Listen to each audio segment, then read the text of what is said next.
Hello students. आज हमें पढ़ना है टेंस के बारे में। टेंस क्या होता है? टेंस एक लैटिन भाषा का शब्द होता है टेम्पस, TEMPUS, टेम्पस। टेम्पस जिसका मतलब होता है टाइम।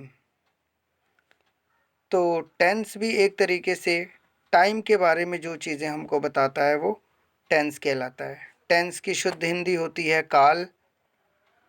और टेंस की डेफिनेशन कोई पर्टिकुलर फिक्स नहीं है, लेकिन फिर भी टेंस होता क्या है, मीनिंग हम बता सकते हैं आपको। Tense is a form of action which shows the degree of completeness of any task और action. Tense is a form of action which shows the degree of completeness of any task और action. Tense एक काम का रूप है जो कि हमें काम कितना पूरा हुआ है या कितना होना है उसके बारे में बताता है। फॉर एग्ज़ाम्पल, मैं पढ़ रहा हूँ, इसका मतलब है काम चल रहा है। मैं पढ़ चुका हूँ, इसका मतलब है कि काम पूरा हो चुका है। डिग्री ऑफ कंप्लीटनेस का पता चल रहा है। ठीक, इसके बाद से बारी आती है काइंड्स ऑफ टेंस की। तो there are 3 kinds of tense. Tense 3 प्रकार के होते हैं: प्रेजेंट टेंस, पास्ट टेंस और फ्यूचर टेंस। टेंस 3 प्रकार के होते हैं। आप लोग लिखना चाहें लिख सकते हैं: प्रेजेंट टेंस, पास्ट टेंस और फ्यूचर टेंस। फिर each of the tense has 4 parts. और जो बाकी का और जो हर एक टेंस हैं उन सब के 4 पार्ट्स होते हैं। Each of the tense has 4 parts. आप लिखना चाहें तो लिख सकते हैं: each of the tense has 4 parts. First part indefinite और simple, second part continuous, third part perfect और fourth part perfect continuous. Okay, इस तरीके से हमारे पास प्रेजेंट के 4 पार्ट्स हो गए, पास्ट के 4 पार्ट्स हो गए और फ्यूचर के भी 4 पार्ट्स हो गए। सो अब हमारे पास 12 कॉम्बिनेशन बन जाते हैं।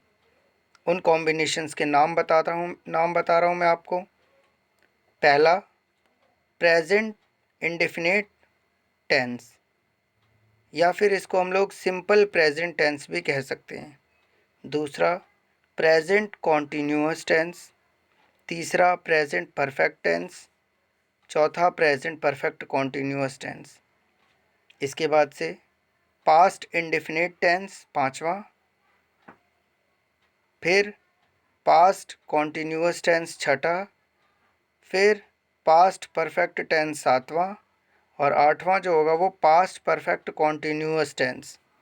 नौवां फ्यूचर इंडेफिनेट टेंस, 10वां फ्यूचर कॉन्टिन्यूअस टेंस, 11वां फ्यूचर परफेक्ट टेंस और 12वां फ्यूचर परफेक्ट कॉन्टिन्यूअस टेंस। इस तरीके से हमारे पास 12 कॉम्बिनेशन बन गए टेंस के। आप लोगों ने पहले से भी ये सारी चीज़ें पढ़ी होंगी। ये टेंस की काफ़ी बेसिक इन्फॉर्मेशन है जो कि मैं आपको बता रहा हूँ। तो अब हम लोगों को पता चल गया है कि tense is a form of action which shows the degree of completeness of any task और एक्शन।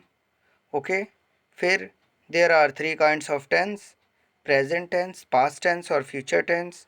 फिर उसके बाद से each of the tense has 4 parts: indefinite, simple, continuous, perfect continuous.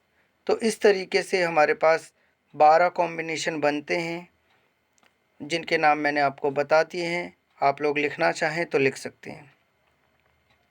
उसके बाद से सबसे पहले हम लोग पढ़ेंगे present indefinite tense. Present indefinite tense, इसको हम लोग दूसरे शब्दों में सिंपल प्रेजेंट टेंस भी कह सकते हैं। इसको हम लोग दूसरे शब्दों में सिंपल प्रेजेंट टेंस भी कह सकते हैं।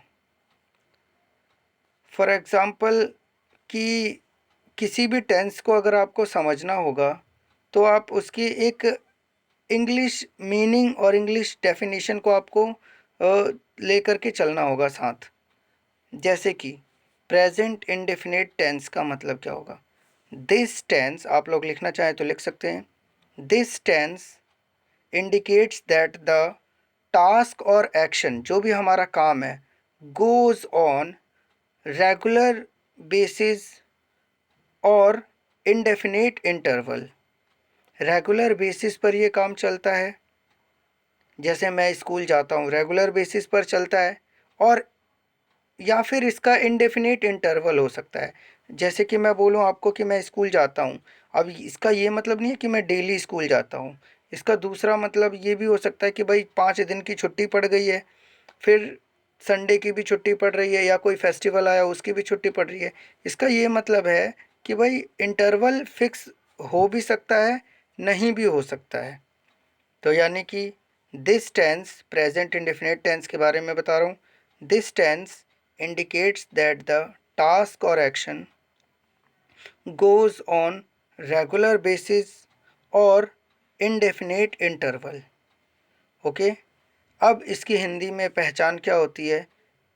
जिन हिंदी वाक्यों के अंत में ता है, ती है, ते हैं, ता हूँ, ती हूँ, ये सारे शब्द आते हैं, वो हमारे प्रेजेंट इंडेफिनिट टेंस के वाक्य कहलाते हैं। ओके, जिन हिंदी वाक्यों के अंत में ता है, ती है, ते हैं, ता हूँ, ती हूँ इत्यादि शब्द आते हैं, वो हमारे प्रेजेंट इंडेफिनिट टेंस के वाक्य कहलाते हैं। ठीक।